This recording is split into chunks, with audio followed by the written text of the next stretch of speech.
Salut la team Phoenix et j'espère que tu vas bien, que tu es en pleine forme et que tu pètes le feu. Je te souhaite la bienvenue dans cette nouvelle vidéo dans laquelle nous allons voir ensemble comment est-ce qu'il est possible de redresser une relation qui semble vouée à se détruire.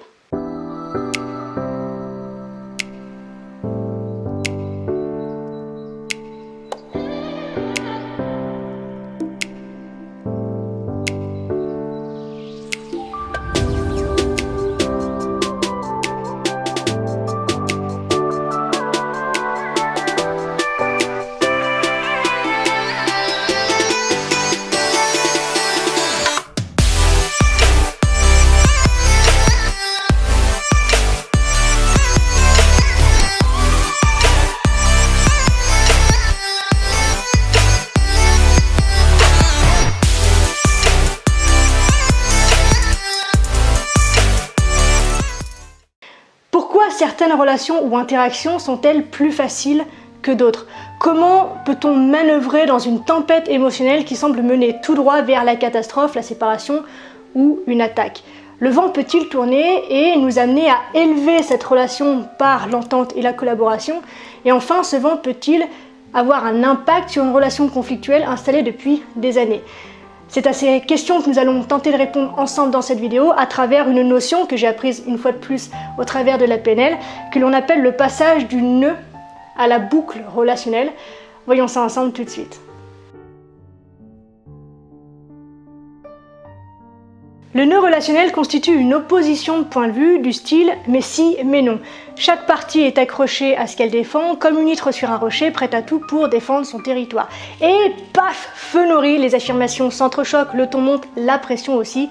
Et c'est comme ça que se met en place un processus de survie qui va nous rendre complètement sourds et aveugles aux manifestations de l'autre. Autant dire que pour communiquer, c'est un peu la galère.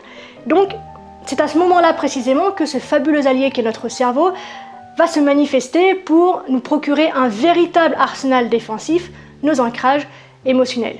C'est-à-dire que notre système émotionnel va aller à la recherche de références internes directement en lien avec la situation que nous sommes en train de défendre. C'est comme ça que s'enclenche un processus dit de généralisation. C'est-à-dire que à partir de cet instant, notre réalité se construit uniquement à partir d'éléments que notre inconscient envoie en première ligne pour défendre et préserver notre perception de la situation et plus largement de notre réalité.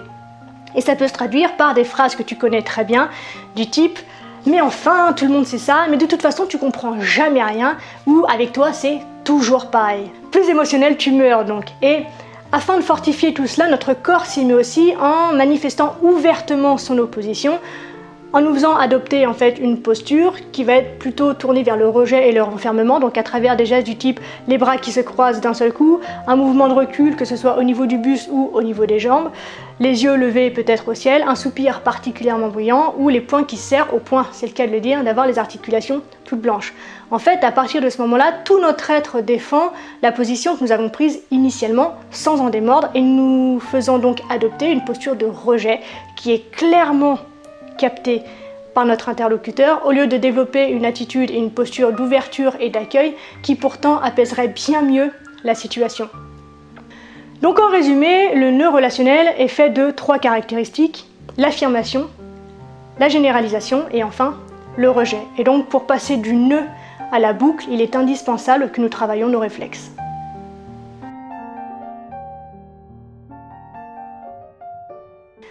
La boucle relationnelle est également forgée de 3 étapes qui constituent l'axiome de toute relation.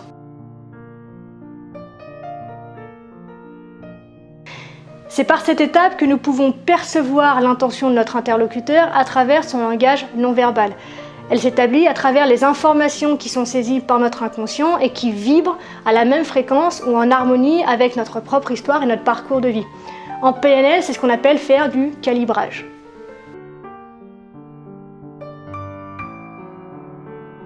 Une relation de bonne entente a la particularité de provoquer un phénomène de synchronisation entre ces différents acteurs. Donc on se met à prendre les mêmes positions, on se met à parler de choses que nous avons en commun, on aime les mêmes choses, on parle sur le même rythme, sur le même volume, sur la même tonalité. En bref, on évolue au même rythme et on est en phase.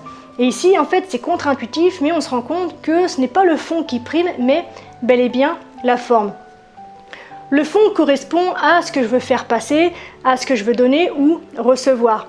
Mais sans la forme, on a beau essayer, nos chances de réussite sont particulièrement minces. Donc la communication doit aussi faire place à l'ouverture à la différence, et c'est dans le cadre de cette ouverture à la différence que l'on a besoin de la qualité de la relation qui, elle, se traduit par la forme.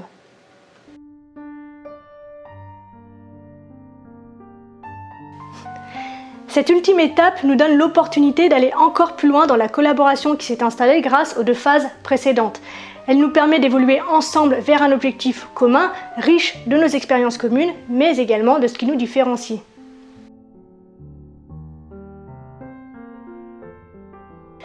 Tu le sais sûrement, lorsque j'étais enfant, j'ai eu la chance de mettre les pieds dans une discipline qui m'a énormément apporté, tant sur le plan physique que sur les plans psychiques et émotionnels, le judo. Ce que tu sais moins en revanche, je pense, c'est que j'étais la plus petite du groupe, tant au niveau de ma taille qu'au niveau de mon poids.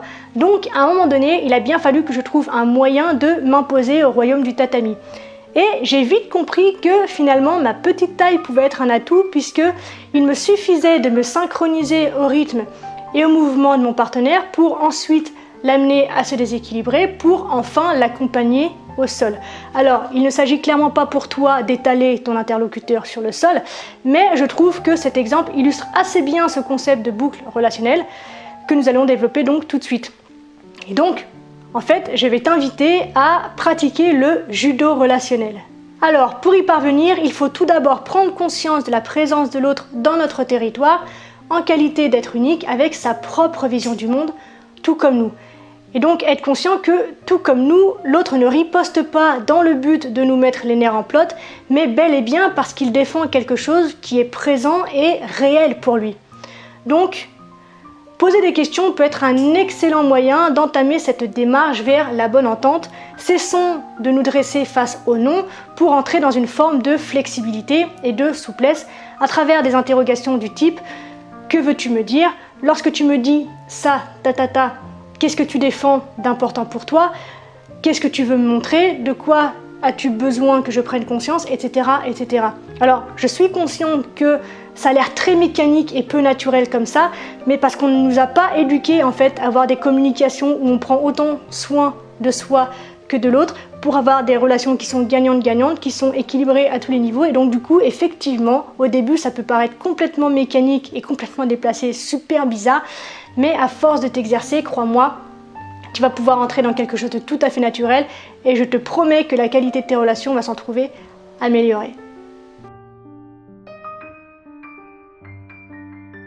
Alors pour finir cette vidéo, j'ai envie de te faire une petite mise en garde tout de même. Cette vidéo n'est absolument pas là pour te pousser à abandonner ce que tu défends, pour tout admettre de l'autre sans rien dire. Certainement pas. Il est clairement possible de rester sur une divergence de point de vue. En revanche, le conflit, lui, est apaisé et c'est bel et bien ce que nous cherchions au départ. Accepter le fait que l'autre a des points de vue différents sur un sujet commun, ça enrichit la relation. Dans le cas, par exemple, de la poursuite d'un objectif commun, la position d'ouverture enrichit le champ des possibilités pour pouvoir l'atteindre ensemble. Et donc ça, c'est parfait. Donc tant que tu poses des questions, que tu reformules, que tu précises la vision de l'autre, tu restes véritablement dans une posture d'ouverture, d'accueil et de considération. Et donc tout ça, c'est très bien et c'est ainsi que s'acquiert la paix. Et j'ai envie de finir cette vidéo avec une citation de Sun Tzu, l'auteur de l'art de la guerre, qui dit « Qui connaît l'autre et se connaît lui-même peut livrer sans bataille, sans jamais être en péril ». Donc voilà, c'est tout pour aujourd'hui. J'espère que cette vidéo t'a plu, qu'elle t'a intéressé, au mieux qu'elle t'a inspiré. Si c'est le cas, je t'invite à me le faire savoir en laissant un commentaire, un petit pouce bleu, ou en t'abonnant, ou mieux encore en la partageant à une personne de ton entourage qui aurait besoin d'entendre ça, peut-être pour se rassurer sur les relations qu'elle a aujourd'hui, ou peut-être pour apaiser un conflit qu'elle vit actuellement. On se retrouve très vite dans une nouvelle vidéo. D'ici là, bien sûr, prends soin de toi, sois reconnaissant envers la vie et surtout, n'oublie jamais que tu es la personne la plus importante de ta vie et que, de ce fait, tu mérites ce qu'il y a de meilleur. Je te souhaite une merveilleuse journée, une extraordinaire semaine et je te dis à la revoyure.